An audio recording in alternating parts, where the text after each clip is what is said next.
Ngiye kwirirwa bateze amatwi amakuru yo kuri TV. Uyu ni umwanya tubagezaho byinshi bitandukanye bijyanye na politiki hariya muri Repubulika Iharanira Demokarasi ya Kongo. Uyu ni umwanya rero tugiye kubagezaho iri tangazo risohowe na guverinoma y'u Rwanda, mu by'ukuri igaragaza ko Ububiligi cyangwa se igihugu cy'Ububiligi gikomeje kugaragaza ko gishyigikiye guverinoma cyangwa se Repubulika Iharanira Demokarasi ya Kongo mu bikorwa byayo bibi byo kwangiriza cyangwa se no kumenesha abaturage hariya muri Repubulika Iharanira Demokarasi ya Kongo.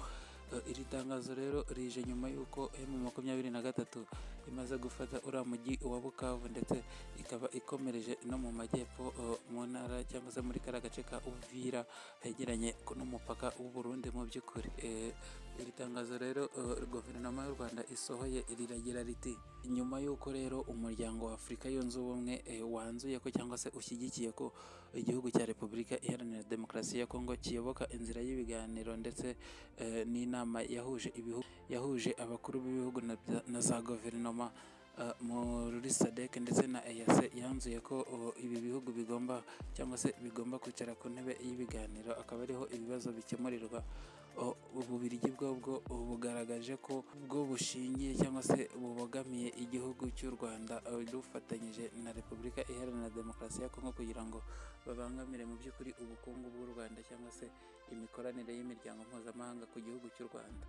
Iri ni itangazo rero mu by'ukuri rije rigaragaza uburyo cyangwa se imikoranire y'u Rwanda n'Ububiligi bigiye gusubira irudubi, bitewe n'uko iki gihugu cy'u Rwanda ndetse n'igihugu cy'Ububiligi byari bifitanye amasezerano menshi cyane.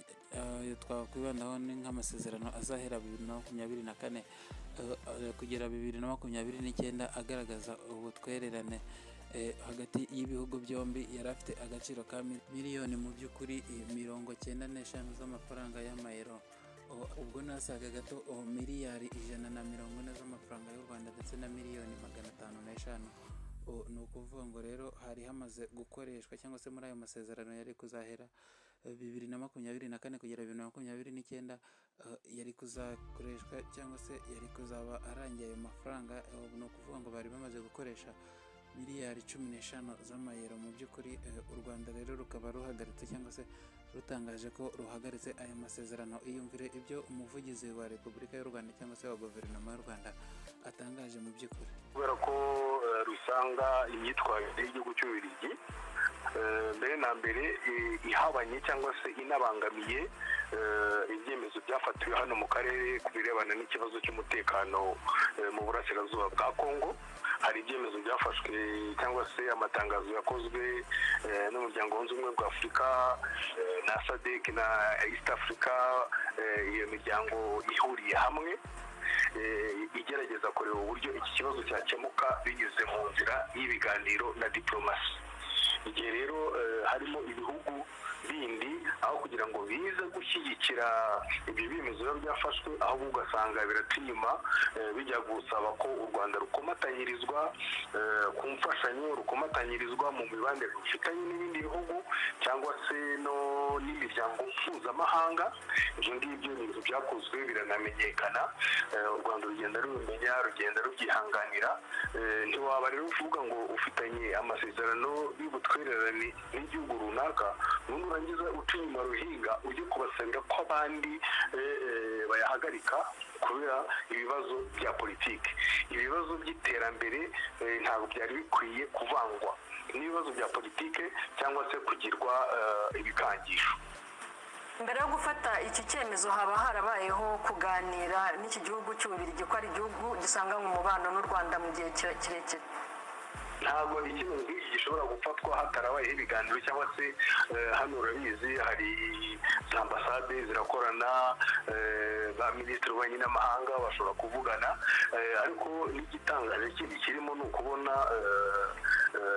hari impamvu u Rwanda rutanga ku birebana n'umutekano warwo, hari impamvu zivugwa ku birebana n'abantu b'abanyekongo bavuga ikinyarwanda bazira uko bavutse, ariko ugasanga igihugu kimwe runaka gihisemo kwirengagiza impamvu z'igihugu kimwe kikajya gusa ku ruhande ruvugwa n'ikindi gihugu. Iki gihe rero yihisemo ni uburenganzira bw'iki gihugu guhitamo, ariko rero gushaka kuvuga yuko wagira ubutwererane cyangwa se amasezerano y'ubutwererane kugira igikangisho kandi bakwereka yuko ikibazo gihari ari icy'umutekano w'u Rwanda n'abanyarwanda, ibyo ngibyo ntabwo byaba ari ibyo kwihanganirwa.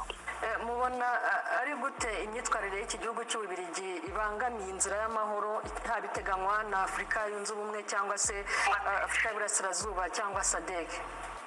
Biribangamiye kubera yuko aho kugira ngo bajye mu nzira y'ibyo bihugu uvuze bigize SADC, bigize Afurika y'Iburasirazuba ndetse n'ibyavugiye mu nama y'abakuru b'umuryango w'ubumwe bwa Afurika, abo bose baravuga bati ikibazo kigomba gukemurwa mu nzira y'ibiganiro, ikibazo kigomba gukemurwa mu nzira ya diplomasi.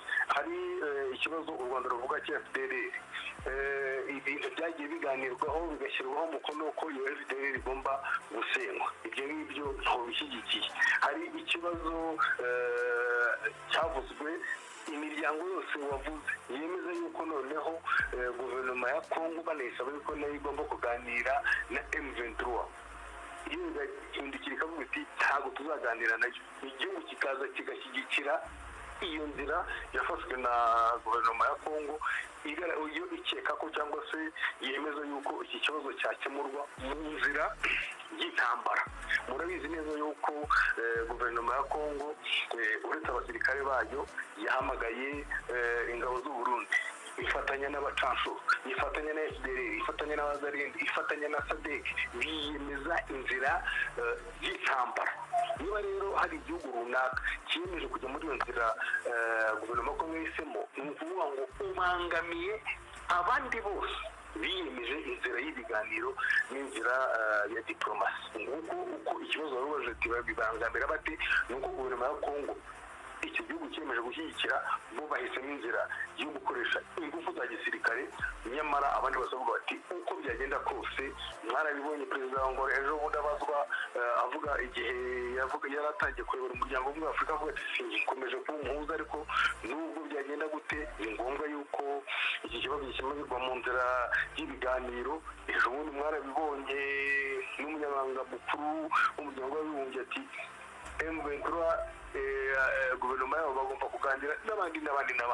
Mu by'ukuri rero niba uhisemo gufatanya na Kongo na guverinoma yabo, inzira bahisemo turezi n'iy'intambara n'iya gisirikare, uba ubangamiye iyo nzira yindi y'ibiganiro ya diplomasi yo gukemura ikibazo abantu batagombye kurwana.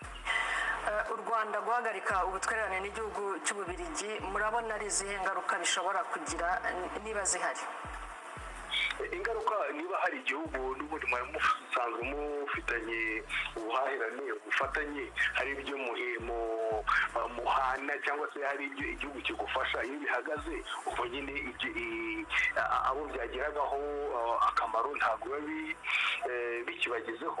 Ariko ku rundi ruhande nk'ubu nigeze kubikomozaho, ntabwo ushobora kuvuga kuba wagurana umutekano w'abaturage b'u Rwanda cyangwa se ubusugire bw'igihugu cy'u Rwanda ngo bugurane imfashanyo. Abantu niba hari ingaruka zibaye ubwo bazizirika umukanda, cyangwa se ubu ngubu turi mu isi ifunguye, n'ubundi abantu bazagerageza kubana n'ibindi bihugu.